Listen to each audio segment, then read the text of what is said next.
கோடை வெயில் ஏற்கனவே பல்வேறு இடங்களில் 100 டிகிரி ஃபாரன்ஹீட்டை கடந்து சுட்டெரித்து வரும் நிலையில் அக்னி நட்சத்திரமும் நாளை தொடங்குகிறது. அதிக வெயில் இருக்கக்கூடும் என்று எதிர்பார்க்கப்படுவதால் இதிலிருந்து தற்காத்துக் கொள்வது எப்படி என்பதை பார்க்கலாம். சுட்டெரிக்கும் வெயிலின் தாக்கத்தால் சேலம் மாவட்டம் ஓமலூரில் பேருந்துக்காக காத்திருந்த மூதாட்டி சுருண்டு விழுந்து உயிரிழந்த சம்பவம் நடந்துள்ளது. அக்னிக்கு முன்பே வெயிலுக்கு உயிரிழப்பு ஏற்பட்டுள்ள நிலையில் நாளை தொடங்குகிறது கத்தரி எனப்படும் அக்னி நட்சத்திர காலம்.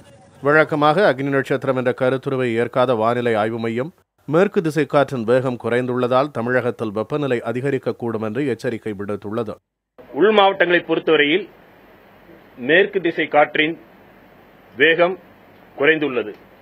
இதன் காரணமாக வெப்பநிலையை பொறுத்தவரையில் தமிழகத்தின் கடற்கரை ஒட்டியுள்ள பகுதிகளில் இயல்பை ஒட்டியும் அதிலிருந்து 1-2 டிகிரி செல்சியஸ் வரை குறைவாக பதிவாகியுள்ளது.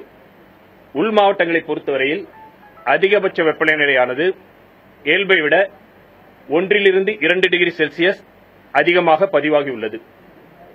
இந்த நிலை அடுத்து வரும் 3 தினங்களுக்கு தொடரக்கூடும். வெயிலிலிருந்து தற்காத்துக் கொள்ள அதிக அளவு தண்ணீரை பருக வேண்டும் என்று மருத்துவர்கள் அறிவுறுத்துகிறார்கள். அத்துடன் வெயிலால் ஏற்படும் நோய்களிலிருந்து தற்காத்துக் கொள்ள நீர்ச்சத்து அதிகம் கொண்ட காய்கனிகளை உட்கொள்வதுடன் நீராகாரத்தை பருகவும் வலியுறுத்துகின்றனர். நிறைய தண்ணி குடிச்சிட்டு போகணும். ரெண்டாவது நம்ம நீராகாரம்னு சொல்லுவாங்க. கிராமத்தில் நீரை ஊற வச்சு செஞ்சு நைட்டு மீதி இருக்க உணவுகள் ஊற வச்சு உப்பு போட்டு மறுநாள் காலையில் இருந்துச்சுன்னா எல்லோரும் கிராமத்தில் நீராகாரம் கல்ல கொடுப்பாங்க. அது மாதிரி நீராகாரம் பண்ணி நம்ம சாப்பிட்லாம். மூணாவது நம்ம நிறைய மோர்கள் அன்றைக்கு தயாரிக்கப்பட்ட மோர் நிறைய குடிக்கலாம். வெயில் தாக்கம் அதிகமுள்ள நேரத்தில் வெளியில் செல்வதை தவிர்த்து வேலைகளை திட்டமிட்டு செய்வது நல்லது என்றும் அறிவுறுத்துகிறார்கள் மருத்துவர்கள். புதிய தலைமுறைக்காக செய்தியாளர் குழுவுடன் ஆனந்த்.